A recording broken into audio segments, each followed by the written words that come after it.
Hello and welcome back to your own YouTube channel, H for Hindi 121. English translation of daily use statements. कुछ ऐसे typical statements जिनको आप जब English में बोलते हैं, मतलब हिंदी में तो हर रोज इस्तेमाल करते हैं, लेकिन इंग्लिश में बोलते हुए कई बार लोग अटकते हैं। तो एक काम करते हैं, फटाफट से इन 6-7 स्टेटमेंट्स को करते हैं ट्रांसलेट।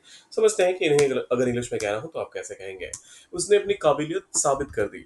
उसने ही साबित कर दी, प्रूव्ड। अपनी काबिलियत के लिए आप कहेंगे his capability. He proved his capability.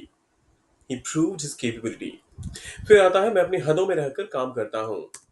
मैं काम करता हूँ, आई वर्क। इसमें तो कोई कंफ्यूजन नहीं होना चाहिए। अब हदों में रहकर, with in my limits. Simple है ना। I work with in my limits. I work with in my limits. तुमने मुझे धोखा देकर बहुत बड़ी गलती की। तुमने गलती की, यू मेड अ मिस्टेक। लेकिन तुमने बहुत बड़ी गलती की, you made a big mistake. किस क्या करके? धोखा देके। अब इसके लिए आप कहेंगे बाय डिसीविंग मी।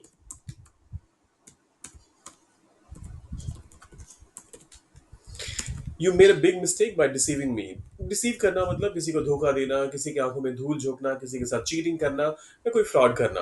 तो इन सारे केसेस में आप डिसीव वर्ड का इस्तेमाल करते हैं। ये एक वर्ब है, तो आप इसको वर्ब की तरह इस्तेमाल करेंगे obviously. You made a big mistake by deceiving me. उसने मुझे संकट के समय सहारा दिया। उसने ही सहारा देना मतलब, अब जब किसी के बारे में भी कहते हैं सहारा दिया, तो आप सपोर्ट करने की बात करते हैं। तो ही सपोर्टेड मी। कब? जब मैं संकट में था या फिर मेरे संकट के टाइम पे। So in times of crisis, he supported me in times of crisis.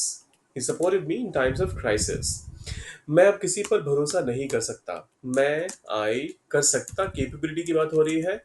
I can't अब किसी पर भरोसा नहीं कर सकता, so I can't trust anyone now.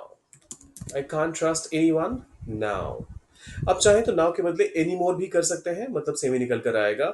In fact any more ज्यादा अप्रोप्रिएट भी लगेगा सुनने में, और ज्यादा नुआंस लगता है। So not that the other one was wrong, बस ये है कि ये थोड़ा ज्यादा नुआंस और एडवांस लगता है। So I can't trust anyone any more. वो हमेशा अपने फायदे के लिए दोस्ती करता है। वह ही दोस्ती करता है। befriends people। वह लोगों से दोस्ती करता है, किस चीज के लिए? अपने फायदे के लिए। For his benefits। He befriends people for his benefits। मुझे इस बारे में सोचने का समय दो। अब देखिए यहाँ पर मुझे जो है वो, मतलब जो मैं हूँ इस सेंटेंस में, वो एक्चुअली एक्शन को रिसीव कर रहा है। जो समय पाने का एक्शन है वो रिसीव कर रहा है।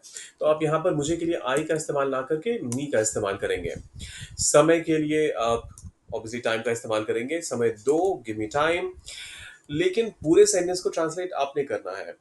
सो मुझे इस बारे में सोचने का समय दो। इसको कीजिए ट्रांसलेट, डालिए कमेंट बॉक्स में, और जाने से पहले सब्सक्राइब, लाइक और शेयर करके जाइएगा। मिलते हैं जल्दी।